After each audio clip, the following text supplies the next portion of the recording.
오늘 우리에게 주신 하나님의 말씀은 신약성경 히브리서 5장 11절부터 6장 3절까지 말씀입니다. 허락하신 말씀을 봉독하겠습니다. 멜기세덱에 관하여는 우리가 할 말이 많으나 너희가 듣는 것이 두나무로 설명하기 어려우니라.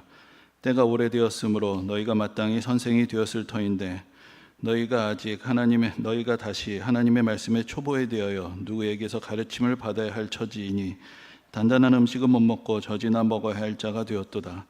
이는 젖을 먹는 자마다 어린아이니 의의 말씀을 경험하지 못한 자요, 단단한 음식은 장성한 자의 것이니 그들은 지각을 사용함으로 연단을 받아 선악을 분별하는 자들이니라.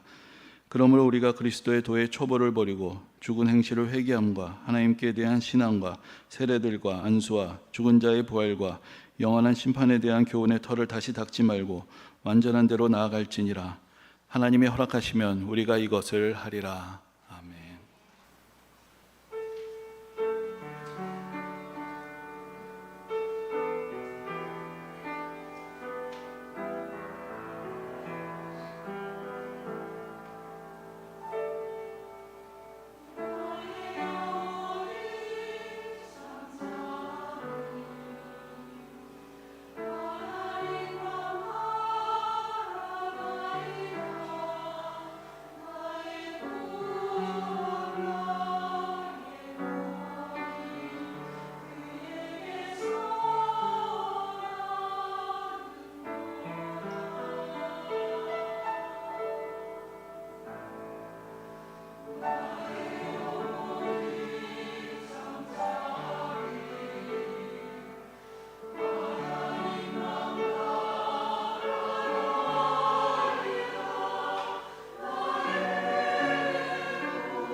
우리가 지난 주일에 이제 디모데 전후서와 디도서를 살펴보면서 이제 바울 서신 13권에 대해서 한번 다 정리를 해보게 되었습니다. 그래서 첫 번째가 로마서, 고린도 전후서, 갈라디아서, 에베소서, 빌립보서, 골로새서, 데살로니가 전후서, 디모데 전후서, 디도서, 마지막에 빌레몬서까지 이제 다 아시죠? 예, 네, 아멘. 예, 뭐 잘 모르셔도 넘어가야 됩니다. 우리가 다시 할 수는 없고. 예, 그래서 그 바울 서신 13권 뒤에 또 계속해서 서신서들이 이어지게 되는데 그 서신서들을 우리가 공동 서신 혹은 일반 서신이라고 부릅니다. 근데 여기에는 사도 바울이 아닌 다른 사도들의 서신들이 거기에 이렇게 쭉 모여져 있습니다. 근데 이제 우리가 서신서들의 이름을 붙일 때 그 바울 서신하고 다른 서신들하고 조금 차이가 있습니다. 예를 들어서 여러분 디모데 전서 누가 썼을까요? 바울이 썼죠. 그럼 디모데는 누구죠? 그 편지를 받은 사람의 이름으로 서신 이름이 되어 있습니다. 그러면 베드로 전서 누가 썼을까요? 예, 아직 안 배운 걸로 치고 이제 해야 되니까 베드로가 썼습니다. 그래서 바울 서신은 받는 사람을 가지고 이름을 정해 놓았습니다. 그러니까 로마 교회에 쓴 편지는 로마서, 디모데에게 보낸 두 편의 편지는 디모데 전서, 후서, 또 빌레몬에게 쓴 편지는 빌레몬서, 이런 식으로 되어 있는 것이죠.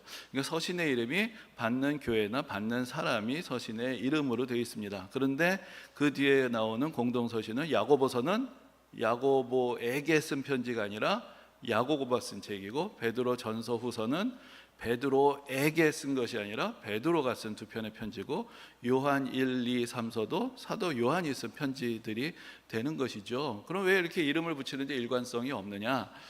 한번 생각해 보시면은 여러분 바울의 서신은 13권이니까 그걸 1서, 2서, 3서, 4서 하다 보면은 이 혼란스럽겠죠. 그러니까 받는 사람을 중심으로 하는 것이 더 좋을 것입니다.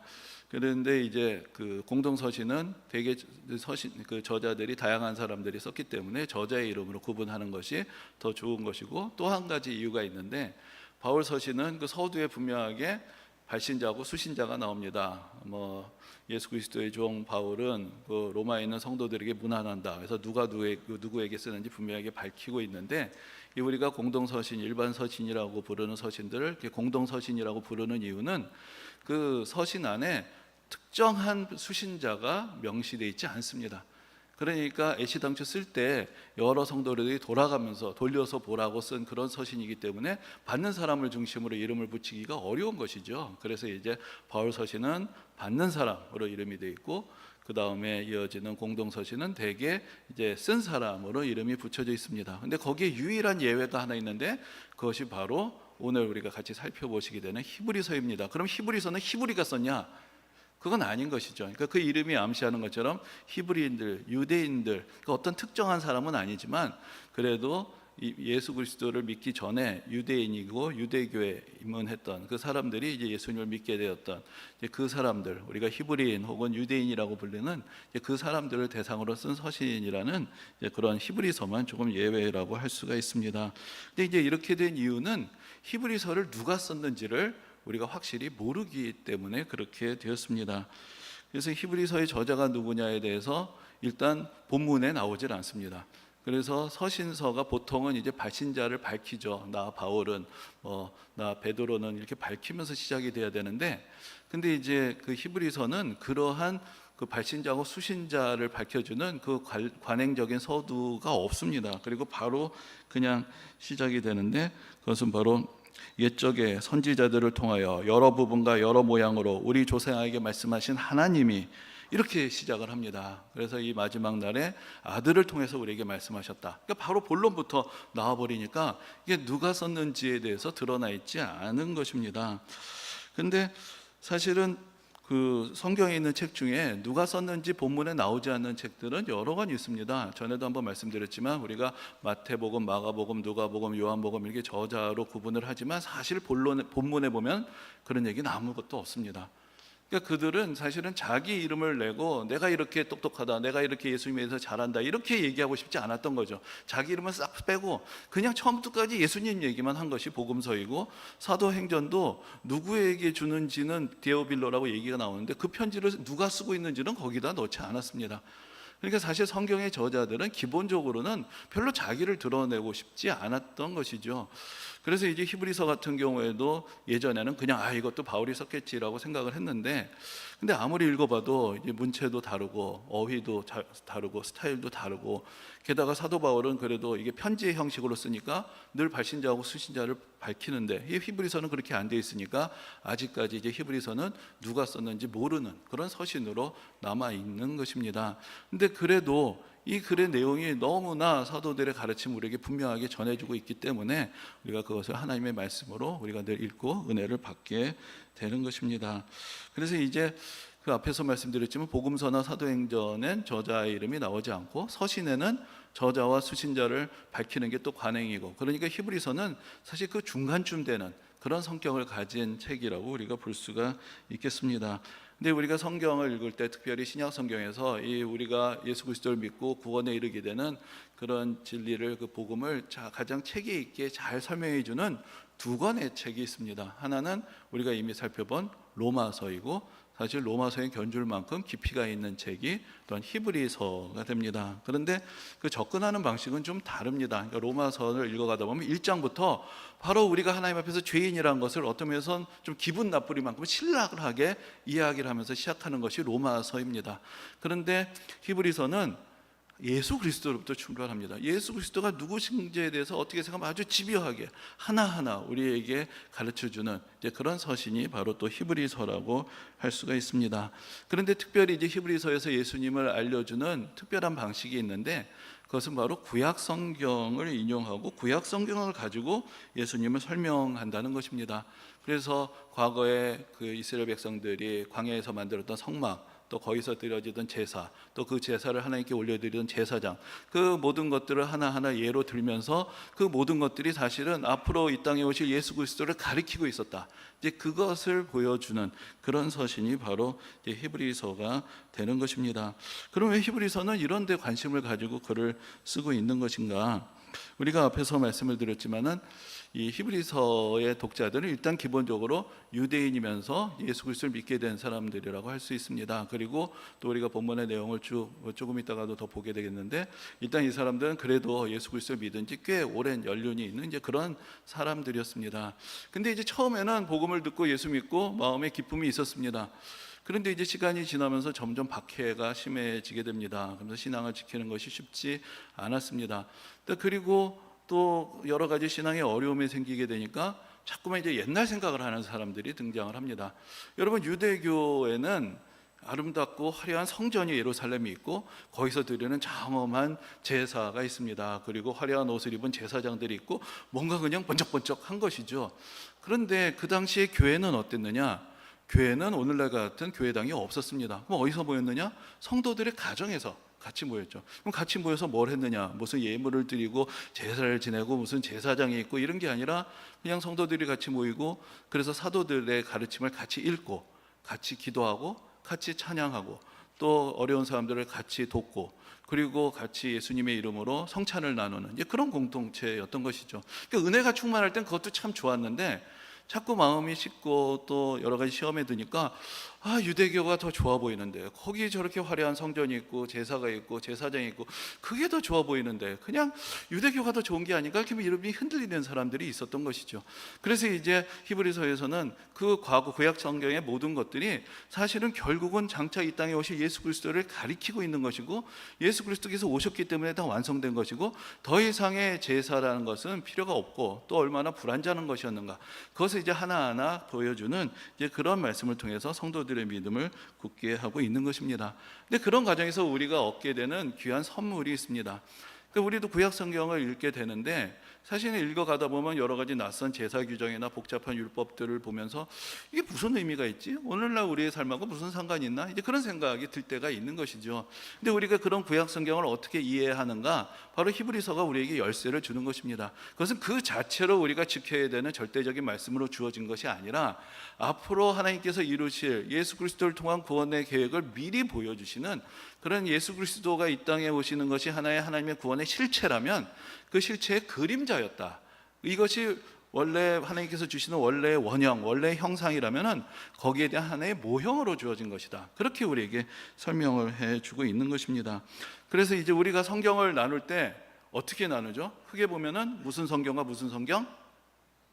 구약과 신약 이렇게 부르죠. 구약은 옛 언약, 신약은 새 언약이라는 뜻인데 이렇게 전체적으로 하나님의 구원의 역사를 새 언약과 그 첫 번째 옛 언약으로 나누어서 우리에게 설명해 주는 책이 바로 또 히브리서가 됩니다.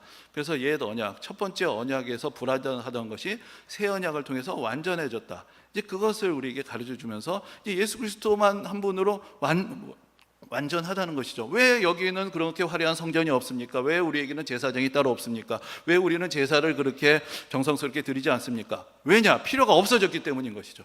예수 그리스도께서 모든 것들을 단번에 다 이루셨기 때문에 이제 우리는 예수 그리스도만 믿으면 되는 것이지 옛날처럼 그런 화려한 성전이 있어야 되고 제사장이 있어야 되고 제사가 있어야 되는 것이 아니다. 그러니까 우리가 지금 할 일은 과거로 돌아가는 것이 아니라 예수 그리스도를 바라보고 예수 그리스도를 굳게 붙드는 것이다. 이제 그것을 우리에게 전해 주는 책이 바로 이제 히브리서가 되는 것입니다. 그래서 그런 면에서 보면 히브리서는 이게 편지라기보다 한편의 설교라고 이야기를 할 수가 있습니다. 그래서 편지의 형식을 어느 정도 빌리고는 있지만 믿음이 흔들리는 사람들, 또 옛 생각을 하고 자꾸 돌아가려는 그런 성도들을 향해서 분명하게 그들을 붙들어주는 이제 그런 말씀이 바로 이제 히브리서가 되는 것입니다. 근데 이제 우리가 히브리서를 읽어가다 보면은 이 사도가 그 히브리서 그 첫 번째 독자가 되는 사람들에게 주었던 것은 단순한 어떤 몇 마디의 위로나 아니면 몇 마디의 책망이 아니었습니다. 방금 말씀드린 것처럼 구약 성경 전체를 깊게 파면서 어떻게 생각하면 신학적이라고도 보일 만큼 그러한 체계적이고 깊이 있는 설교를 하고 있는 것입니다. 그래서 사실 우리도 히브리서를 읽어갈 때 좀 쉽지 않습니다. 우리가 구약 성경에서 잘 알지 못하면은 히브리서의 말씀들이 좀 낯설게 그렇게 느껴질 수도 있습니다. 그래서 사실 성도들이 그 당시에도 이 히브리서를 읽을 때 조금은 어려움을 겪을 수 있다. 이것을 히브리서의 저자도 알고 있었습니다. 그래서 이제 그 대목이 바로 오늘 본문의 말씀인데 여기서 이제 이렇게 얘기를 합니다. 지금 히브리서의 저자가 이제 멜기세덱의 예를 들어서 예수님을 설명하려고 합니다. 자, 여러분 멜기세덱이 누굴까요? 예, 성경에 나옵니다. 성경에 나오는데 어디 나오느냐? 창세기에 나옵니다. 그런데 창세기에 보면 아브라함은 이삭을 낳고 이삭은 야곱을 낳고 쭉 계보가 있죠. 그런데 멜기세덱은 거기 속한 사람이 아닙니다. 그냥 소위 말해서 뜬금없이 나타납니다. 그래서 이제 창세기 14장을 보면은 그 배경이 이제 아브라함에게 조카 롯이 있었죠. 그때 롯이 어디서 살고 있었냐면 그때 소돔에서 살고 있었습니다. 근데 좀 더 유명한 얘기가 있죠. 하나님께서 소돔성을 불로 심판하셨다. 그런 얘기는 우리가 그래도 좀 더 익숙한데 그런 일이 있기 전에 이미 소돔이 그래도 상당히 화려한 도시니까 그것을 탐내서 전쟁에 휘말리게 됩니다. 그래서 적들이 쳐들어와 가지고 소돔성을 약탈을 하면서 롯과 그의 가족들을 다 사로잡아 갔습니다. 그러니까 이게 아브라함이 그 소식을 듣고 놀라 가지고는 롯을 구하러 가는데 참 아브라함도 대단한 사람인 것이 성경의 표현대로면 집에서 기른 병사들이 있었습니다. 또 300명이 넘는 병사들을 데리고 가서 적들을 무찌르고 조카를 구해오고 많은 전리품을 얻어갖고 돌아옵니다. 근데 돌아올 때 그 아브라함을 맞이한 사람이 멜기세덱이었습니다. 근데 성경에 멜기세덱은 다른 설명이 아무것도 없습니다. 그 아버지가 누군지 자식이 누군지 어느 지파에서 지파라는 것도 없죠. 왜냐하면은 아브라함의 아들 이삭, 이삭의 아들 야곱, 야곱의 아들 12명 중에 지파가 나오는 건데 그때는 그런 것도 없을 텐데 갑자기 하나님의 제사장이라는 이름으로 멜기세덱이 딱 나타나고 아브라함이 그 전리품 중에서 10분의 1을 하나님께 드리기 위해서 멜기세덱에게 주는 그런 모습이 성경에 기록이 되어 있습니다.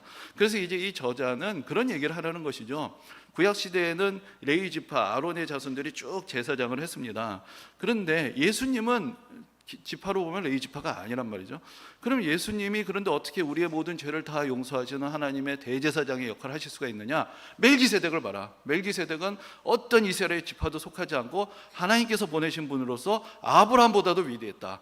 예수님이 바로 그런 분이다. 이 얘기를 지금 하려는 것입니다. 그리고 시편에 보면은 앞으로 오시는 메시아는 멜기세덱의 뒤를 잇는 메시아다. 이제 그런 설명이 나온단 말이죠. 이 이야기를 하려고 딱 하는데, 이제 멜기세덱의 얘기를 하려고 딱 하는데 성도들이 암만 생각해도 이해할 것 같지 않아요. 그래가지고 그 답답한 마음이 갑자기 터져 나오는 대목, 이것이 바로 이제 오늘 보면 5장의 이야기입니다. 그래서 이렇게 이야기를 시작합니다. 멜기세덱에 관하여는 우리가 할 말이 많으나 너희가 듣는 것이 두나무로 설명하기 어려우니라. 이야기를 하고 싶은데 답답하다라는 것이죠.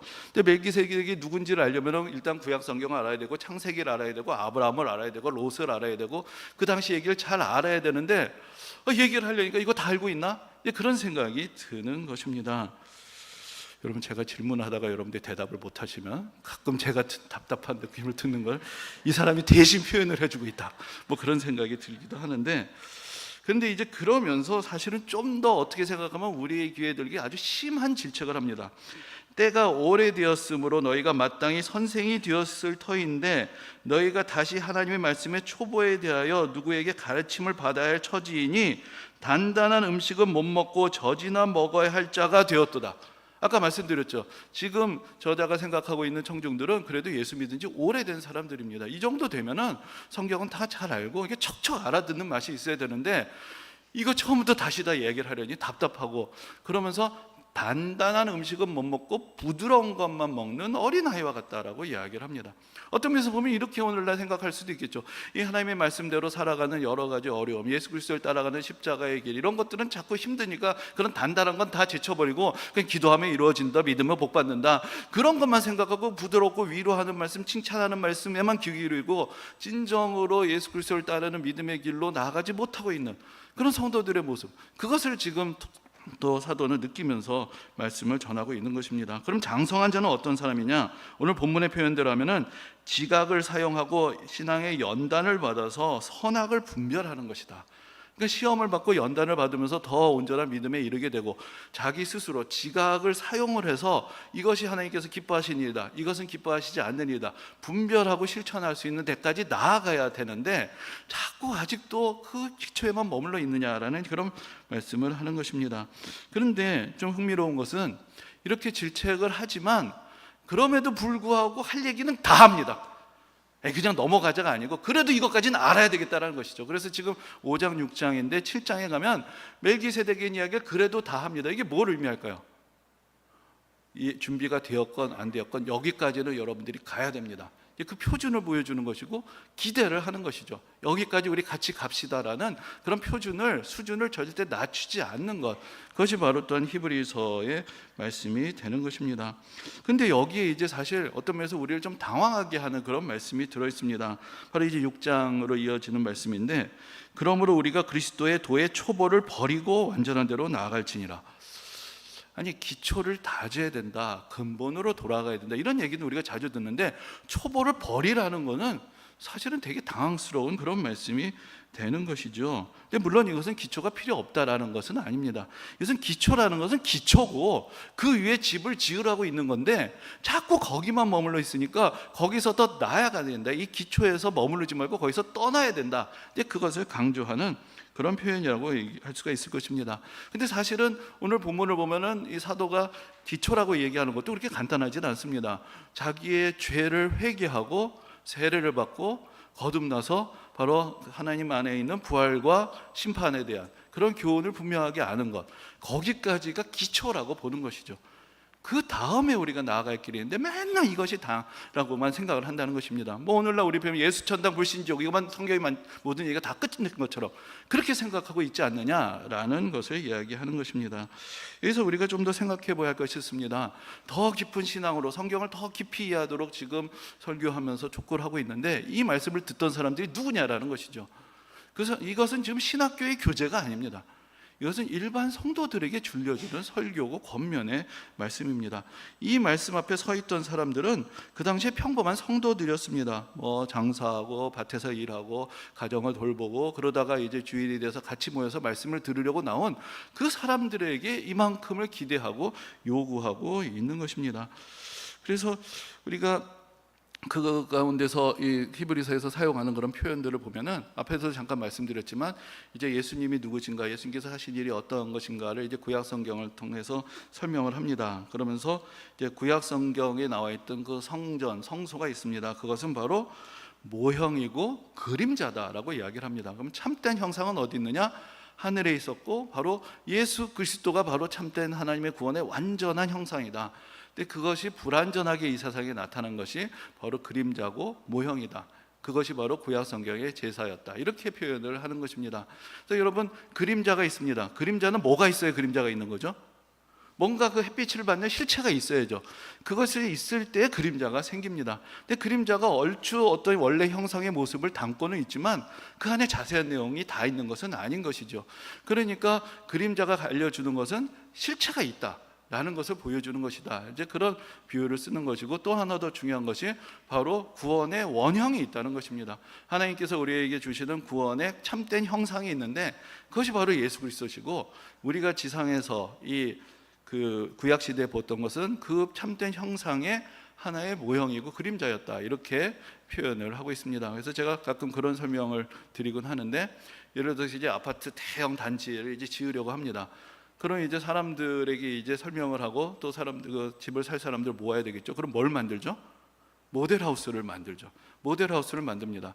그러면서 사람들이 이제 모델하우스에서 가서 보면서 이제 앞으로 아파트 단지가 어떻게 지어져야 될까 조금 알게 되죠. 하지만 그 작은 건물 안에 그 대단지의 그 규모나 모든 것들을 다 담을 수는 없습니다.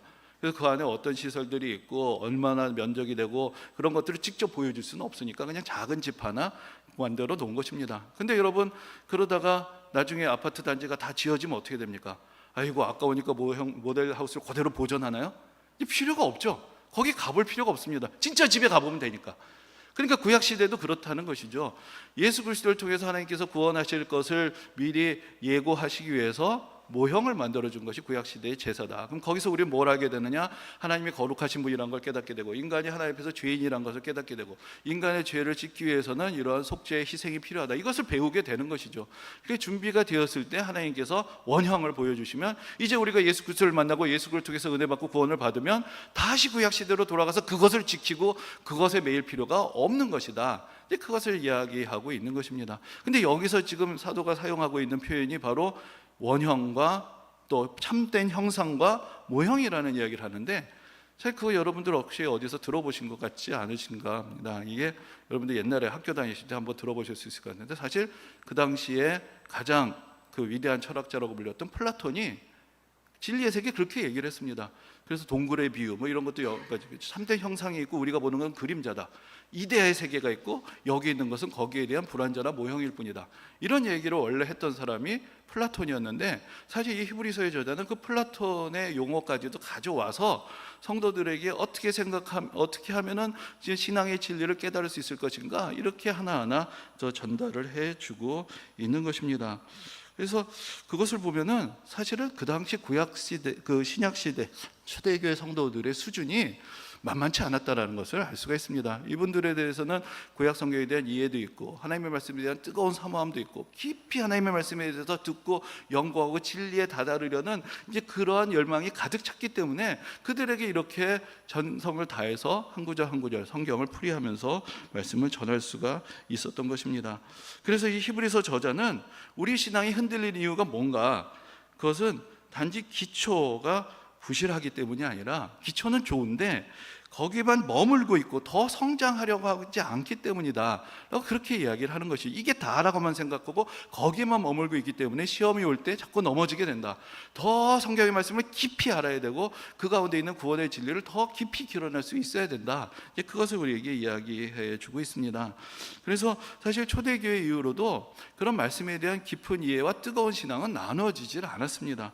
여러분, 초대교회에 이렇게 신앙의 진리를 여러 가지로 그 당시 사람들이 이해할 수 있는 언어로, 때로는 철학적이기도 하고 때로는 논증적이기도 하고 그러면서 글로 풀어서 전해주었던 사람들을 우리가 교부라고 합니다. 교부라는 것은 교회 아버지라는 사람들인데, 이 사람들은 학식이 아주 뛰어난 사람들이었고 언변이 아주 탁월한 사람들이었습니다. 하지만 그들 중에 많은 사람들이 순교자였습니다. 그냥 말만 잘하고 머리만 똑똑한 게 아니라 진리를 그렇게 알면 알수록, 확실하게 전하면 전할수록 그들이 더 큰 확신을 가지고 자기 목숨을 다 내어놓고 진리의 길을 따를 수가 있었던 것입니다. 종교개혁도 마찬가지죠. 여러분, 루터나 칼빈 같은 사람들은 어떤 면에서 보면 대학자들이고 정말로 성경을 누구보다 깊이 알았던 사람들입니다. 그러나 그들은 또한 이 개혁자의 길을 가기 위해서 자기의 목숨을 내어놓았던 그런 사람들이었습니다. 여러분, 루터 같은 사람들, 칼빈 같은 사람들이 우리에게 전해줬던 것이 무엇입니까? 그들이 목숨을 걸고까지 개혁을 하고자 했던 내용이 무엇입니까? 성도들 한 사람 한 사람이 직접 하나님의 말씀을 읽고 자기의 입으로 진실된 신앙의 고백을 하는 신앙, 그러한 교회, 그것을 만들어야 된다. 그것을 위해서 그들의 삶을 바쳤던 것입니다. 그냥 어디서 들은 얘기 말고 직접 성경을 읽도록. 그래서 루터 같은 사람 정말로 원래 성경의 원어에서 한자 한자 독일어로 성경을 다 번역을 합니다. 성도들이 직접 읽고 직접 생각하고 직접 묵상하고 누구한테 들은 얘기가 아니라 직접 그 가운데 진리의 가망을 받고 복음의 은혜를 받아서 내가 명시적으로 내가 예수 그리스도를 믿습니다라는 그런 고백에 이르는 그런 신앙을 가져야 된다. 그것이 종교개혁이고 그 신앙의 전통 아래 우리가 지금 서 있는 것입니다. 근데 요즘 오늘날 우리 시대의 모습은 어떠한 것인가? 옛날에는 성경을 가장 깊이 이해하고 공부한 사람이 가장 믿음이 좋았습니다. 근데 오늘날은 공부한 사람은 공부만 하고 기도한 사람은 기도만 하는 이제 그런 모습들이 보이게 되는 것이죠. 그리고 믿음이 좋다는 것은 성경을 깊게 이해하는 것이 아니라 내가 아는 딱 이것만 정해놓고 더 이상 들으려고 하고 보고도 안 하고 이게 다라고 생각하고 붙들고 있는 사람, 이런 사람들이 믿음이 좋다, 이제 그렇게 생각하게 되는 그런 시대에 와 있는 것이 아닌가라는 그런 생각이 드는 것입니다. 여러분, 좀 조심스러운 표현이긴 한데 예전에 제가 읽어봤던 책 중에 이런 얘기가 있었습니다. 주일학교 신학. 주일학교 신학, 이것이 무슨 이야기냐면은, 자, 우리가 이제 주일학교에서 교사를 하고 교육자를 하면서 아이들에게 성경을 가르치려고 하면은 사실 성경의 내용을 다 전하기가 좀 어렵습니다. 아이들로서는 이해하기 힘든 내용들도 많이 있으니까 사실 이거저거 조금 빼게 되죠. 그리고 성경을 가르쳐 줍니다. 근데 그 이유는 그게 다라서 그런 것이 아닙니다. 앞으로 자라나면은 그 이후에 더 알아야 될 것이 많이 있는데, 그래서 가장 중요한 것들을 이제 정리를 해서 가르쳐 주는 것이죠. 근데 이제 어떤 착각을 하게 되냐면, 나 다 배웠다 이거야. 나 주일학교 다녔고 나 다 안다. 마치 내가 성경을 다 아는 것처럼. 사실 그때 선생님들이 가르쳐주고도 가르쳐주지 못했던 내용들도 많이 있는데 그걸 더 알아가야죠. 더 깊은 신앙으로 나아가야죠. 근데 그냥 거기에만 머물러 있는 그러한 상태를 주일학교 신학 안에 갇혀있다, 그렇게 이야기를 하게 되는 것입니다. 그래 놓고는 내가 아는 것만으로는 답이 나오지 않으니까 현실은 달라요. 성경하고 현실은 달라요. 이제 그런 생각을 하게 되는 그런 착각, 이제 그것이 어쩌면 내가 오래 신앙생활을 했지만 내가 갖게 되는 그런 모순이 될 수가 있는 것입니다. 여러분, 지난주에 잠깐 그런 책 하나 소개를 드렸습니다. 그러니까 내가 떠난 이유, 내가 남은 이유라는 책에 대해서 잠깐 말씀을 드렸는데, 그 책의 그 아버지와 아들의 대화였고, 아버지는 미국에서 학자면서 저명한 복음 증거자로 아주 잘 알려지는 영향력 있는 사람이었고, 아들도 아버지와 같이 사역까지 했던 처음 믿음이 좋은 아들이었는데 점점 그 믿음의 자리를 떠나게 됩니다. 자기가 신앙에서 갖게 되는 의문을 해결할 수가 없었던 그런 모습을 이렇게 그 글에서 잘 볼 수가 있는데, 제가 이번에 설교 준비를 하면서 그 책의 내용을 다시 돌아보면서 한 가지 의문을 갖게 됐습니다. 그 아들이 반론을 하고 또 아버지도 여러 가지로 설득을 하는데, 거기 보면 명시적으로 깊이 있게 성경을 읽고 성경의 본문들을 가지고 이야기하는 내용이 없어요. 어떤 교리만. 왜 교회에서 이렇게 전하는데 왜 하나님이 그런 것이죠. 그 아들도 참 착한 사람이고 선하게 살려고 노력을 했던 사람인데, 여러 가지 참 어렵고 고통당하는 사람들이 현장에서 돕다 보니까, 아니 이렇게 어렵게 사는 사람들 예수 안 믿는다고 다 지옥에 가느냐, 나 그런 하나님 못 믿겠다.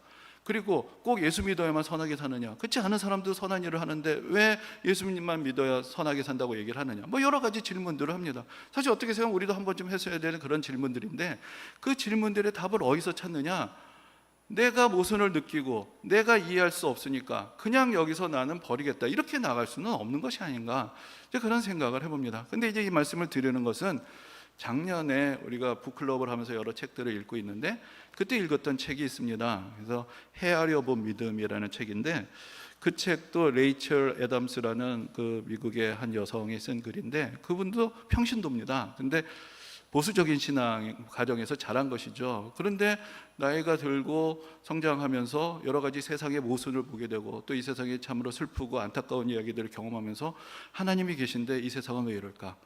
그런 생각을 하게 됩니다. 그리고 자기가 배워왔던 하나님은 진노하시는 하나님이고 두려운 하나님이고, 조금이라도 이 믿음에서 벗어난 사람은 가차없이 심판하시는 그런 하나님인데, 어떻게 내가 그런 하나님을 믿을 수 있느냐, 이제 그런 의심들이 자꾸 들었던 것이죠. 그래서 자기가 자꾸 주위에 있는 사람들에게 자기 의심을 얘기를 합니다. 그러니까 그때 자꾸 들었던 얘기가, 하나님의 길은 우리의 길보다 더 높아, 하나님의 길은 우리의 길보다 달라, 이제 그런 얘기를 자꾸 하더라는 것이죠.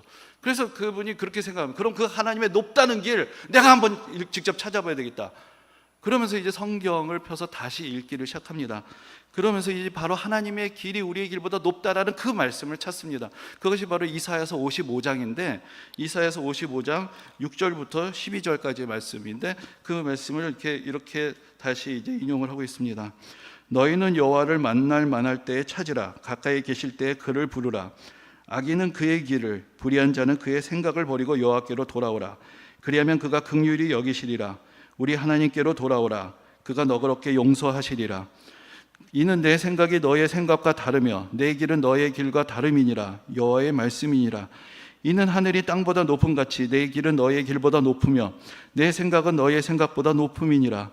이는 비와 눈이 하늘로부터 내려서 그리로 되돌아가지 아니하고 땅을 적셔서 소출이 나게 하며 싹이 나게 하며 파종하는 자에게는 종자를 주며 먹는 자에게는 양식을 준과 같이 내 입에서 나가는 말도 이와 같이 헛되이 내게로 돌아오지 아니하고 나의 기뻐하는 뜻을 이루며 내가 보낸 일에 형통함이니라.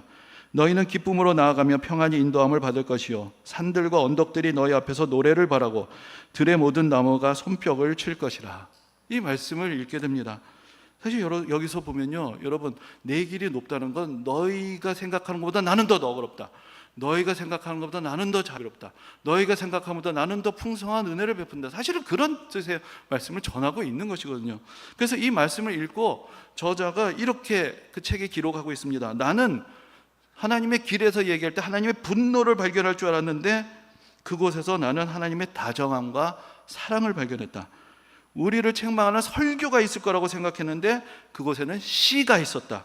하나님께서 손가락을 좌우로 흔드시면서 계실 줄 알았는데 나무들이 손뼉을 치는 모습을 그 가운데서 발견했다. 그래서 이렇게 얘기합니다. 하나님의 길이 우리의 길보다 높은 것은 그분의 사랑의 능력이 우리의 능력보다 무한히 크기 때문이다. 우리는 하나님에게서 멀어지려 하고 그분을 모욕하려 하고 그분께 불순종하지만 그 모든 일에도 불구하고 하나님은 거듭 넉넉히 용서해 주신다. 그것을 그는 구약 성경 한가운데서도 찾아내었던 것입니다. 우리가 가지고 있는 어떤 선입견이 있습니다. 내가 성경을 다 아는 것 같고 그런 하나님을 나는 믿을 수 없다고 얘기하지만, 정작 성경은 우리에게 다른 하나님의 모습을 보여줄 때 우리는 어떻게 해야겠는가, 이제 그것을 우리에게 다시 한번 돌아보아야 하는 것입니다. 죄송한 말씀이지만 제가 목사고 또 성경을 가르칩니다. 근데 때로는 저도 말씀을 읽다가 시험에 들 때가 있습니다. 또 이 세상에 여러 가지 벌어진 일들을 보면 정말 하나님이 계신가, 그런 생각이 불쑥불쑥 찾아오는 순간들이 있습니다. 제 모습을 봐도 내가 예수 믿고 이만큼 살았고 말씀을 전하기까지 하는 목사인데 왜 아직도 이 모양인가, 그렇게 생각하면 또 실망스럽기도 하고, 정말로 신앙 안에 사람을 변화시킨 능력이 있나, 그런 생각이 저의 스스로에게 들 때도 있습니다. 그런데 그럼에도 불구하고 여전히 강단에 서 있고 여전히 성경을 가르치고 증언하는 이유는 바로 그 성경 안에 이미 이 세상의 모습, 우리 자신의 모습이 다 담겨 있기 때문입니다. 이 안에 이미 인간의 고통의 목소리, 탄식하는 목소리, 이 세상의 불의에 좌절하는 목소리, 하나님이 계시지 않는 것은 아닌가라고 정말 원망하고 탄식하는 목소리가 이미 성경 안에 다 있습니다. 성경과 현실이 다른 것이 아니라 우리의 모든 현실이 이미 성경 가운데 다 들어있다는 것. 성경 속의 사람들도 우리와 똑같이 고민했고 갈등했고 힘들어했고 고통스러웠고, 그럼에도 불구하고 그 가운데서 하나님의 은혜를 다시 거듭 발견해가는, 그럼에도 불구하고 그 연약한 사람들을 결국 하나님께서 다시 사랑하시고 회복시키는 그 이야기까지가 성경 안에 들어있기 때문입니다. 여러분, 성경이란 책, 정말 아브라함에부터만 시작해도 예수 그리스도까지 2000년이 넘는 세월의 이야기가 그 가운데 담겨 있습니다. 그 가운데 수많은 사람들이 정말 다양한 직업을 가지고 여러 가지 삶의 모습을 가지고 살아가던 사람들이 그 안에서 하나님을 만나고 여러 가지로 어려움을 겪고, 그러면서 그들이 만났던 하나님의 역사 이야기들을 그들의 시대에 그들의 언어로 하나하나 기록을 해가면서 그 모든 것들이 하나님을 향한 한 곳으로, 예수 그리스도를 향한 한 방향으로 모여가고 있는 그런 놀라운 책이 바로 성경인 것입니다. 그래서 우리가 성경을 진지하게 읽어가면 읽어갈수록 로마서에 나와 있는 사도 바울의 고백처럼, 또 오늘 방금 읽어드린 이사야서 55장의 고백처럼 이런 고백을 우리가 피할 수가 없습니다. 깊도다 하나님의 지혜와 지식의 풍성하며 그의 판단은 헤아리지 못할 것이며 그의 길은 찾지 못할 것이로다. 그것을 우리가 성경 안에서 발견하게 되는 것입니다. 성경은 그냥 착하게 살면 복받는다, 기도하면 이루어주신다, 뭐 이런 얘기, 빤한 얘기, 다 하는 얘기, 이미 다 철진한 얘기, 그런 얘기를 해주는 과거의 책이 아닙니다. 성경을 읽어가면 읽어갈수록 그 가운데서 우리가 앞으로 더 이해해야 할 이 세상과 하나님에 대해서, 때로는 인간의 본성에 대한 더 깊은 말씀들이 있습니다. 아직 우리가 따라가지 못할 말씀들이 있습니다. 그리고 아직도 우리가 실천하지 못하는, 그런 우리 사회가 아직도 따라가지 못하는 그런 삶의 과제들이 있습니다. 성경은 과거의 책, 이제는 구닥다리가 된 옛날 책이 아니라 더 읽어야 되고 더 깨달아야 되고 더 실천해야 되는 미래의 책이라는 것, 그것을 우리가 또 기억해야 하는 것입니다. 그래서 때로는 저는 이런 생각을 해보곤 합니다. 하나님이 계시지 않은 것처럼 느껴질 때가 있습니다. 하나님이 보이지 않습니다. 그렇지만 성경을 읽어가다 보면은 하나님이 계시지 않는다면 이런 책은 쓰여질 수가 없다. 그것을 제가 부정을 할 수가 없습니다. 하나님은 보이지 않을지 몰라도 우리 눈앞에 있는 이 성경 속에는 하나님이 계시지 않으면 쓰여질 수 없는 이야기들로 가득하다는 것, 그것을 우리가 다시 한번 깨닫게 되는 것입니다. 우리가 작년부터 계속해서 성경을 읽읍시다, 우리가 50주년까지 성경을 다 같이 읽읍시다 계속 말씀을 드립니다. 그게 무슨 어떤 기념 행사기구로 어떤 성도의 의무니까 그렇게 말씀드리는 것만은 아닙니다. 여러분, 우리가 50주년 맞이하면서 이렇게 페인트 칠도 다시 하고 앞마당도 단장을 합니다. 또 여러 가지 행사도 합니다. 그러나 여러분, 우리가 앞으로 오는 50년을 번듯한 건물이 있다고 보장해 주지 않습니다. 우리가 여러 가지 프로그램을 한다고 보장해 주지 않습니다. 오직 새로운 50년을 열어가는 것은 모든 성도들이 하나님의 말씀 위에 굳건하게 서 있을 때만 교회 미래가 있는 것입니다. 그래서 우리가 같이 말씀을 읽는 것입니다. 다시 읽는 것입니다. 새롭게 읽는 것입니다. 내가 이전에 알지 못하는 더 깊은 진리로 나아가지 않으면 이 세파 속에서 교회가 어떻게 버텨내고 성도들의 삶을 어떻게 지켜낼 수가 있겠습니까? 그것이 유일한 이유입니다. 그것이 우리 교회 50년을 열어가는 유일한 방법이라는 거, 그것을 우리가 또한 기억해야 하지 않겠습니까? 오늘 본문으로 우리가 다시 가서 봅니다. 거기서 이렇게 말씀합니다. 그리스도의 도의 초보를 버리고 완전한 대로 나아갈지니라. 이것이 그 당시 믿음이 흔들리는 성도들에게 주신 말씀이었습니다. 그들이 붙드는 것은 쉬운 요약이 아니라, 초보를 자꾸 붙들고 있는 것이 아니라 더 깊은 말씀으로 나아가야 된다라고 권면을 하는 것입니다. 이 젖과 같이 부드러운 것에 매여있는 신앙은 흔들리면 떠내려갑니다. 그러나 단단한 음식까지 먹을 수 있게 자라난 신앙은 흔들리지 않고 더 굳건하기 때문입니다. 우리가 왜 성경을 읽어야 합니까?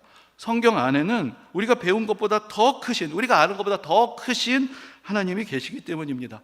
더 은혜로우시고 더 자비로우시고 오늘도 사랑과 지혜로 이 세상을 다스리시며 예수 그리스도의 십자가의 부활의 신비로 우리를 구원하시는 분의 말씀을 우리는 오늘도 그곳에서 들을 수가 있습니다. 오늘도 말씀을 더욱더 사모하고 그 깊은 데로 나아가서 이 흔들리는 시대 가운데서도 흔들리지 아니하는 깊은 믿음에 서 있는 그런 성도님들이 되시기를 주님의 이름으로 축원합니다.